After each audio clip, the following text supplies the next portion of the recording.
Hello friends, காட்டக்கடன்னு ஒரு அவசர சட்னி பாத்திரலாமா? வாங்க பார்க்கலாம். அதுக்கு பார்த்தீங்கன்னு சொன்னால் செத்தல் மிளகாய் எடுத்திருக்கேன். இது எங்கட உரைப்புக்கு தேவையான அளவு தான். இதுக்கு பதிலாக நீங்கள் கட்டத்தூள் கூட சேர்க்கலாம். இதோட பார்த்தீங்கன்னு சொன்னால் தக்காளி பழம் சேர்க்கிறேன். ஒரு 4 தக்காளி பழத்தை குட்டி குட்டியாக வெட்டி சேர்த்துருக்கிறேன்.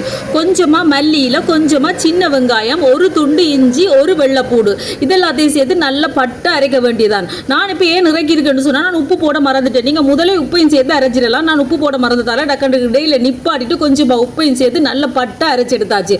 இப்போ பார்த்தீங்கன்னா சூப்பரான அவசர சட்னி ரெடி நண்பர்களே. செம்ம டேஸ்டாக இருக்கும். ஏற்கனவே பார்த்தீங்கன்னு சொன்னால் அவசர சம்பல் வீடியோ நான் போட்டிருக்கேன். அதே மாதிரி இது அவசர சட்னி. கண்டிப்பாக நீங்கள் ட்ரை பண்ணி பாருங்கள். நேரம் போகிற டைமுகளில் டக்குன்னு இப்படி செஞ்சு கொடுத்து விடுங்க. எல்லாம் சாப்பிட்டு ஓடுங்களாண்டு. செம்ம டேஸ்டாக இருக்கும். இதோட பார்த்தீங்கன்னு சொன்னால் இங்கெல்லாம் சுட சுட முருகலாக தோசையும் சுட்டாச்சா.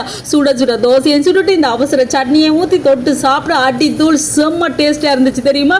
கண்டிப்பாக ட்ரை பண்ணி பாருங்க நண்பர்களே. நேரம் போகுதுன்னு கவலைப்படாதீங்க. சட்டா ரெண்டு செய்யுங்க, பட்டா ரெண்டு கொடுங்க, சாப்பிட்டு விடட்டும். வீடியோ பிடிச்சிருந்தா மறக்காம சேனலை சப்ஸ்கிரைப் பண்ணுங்க.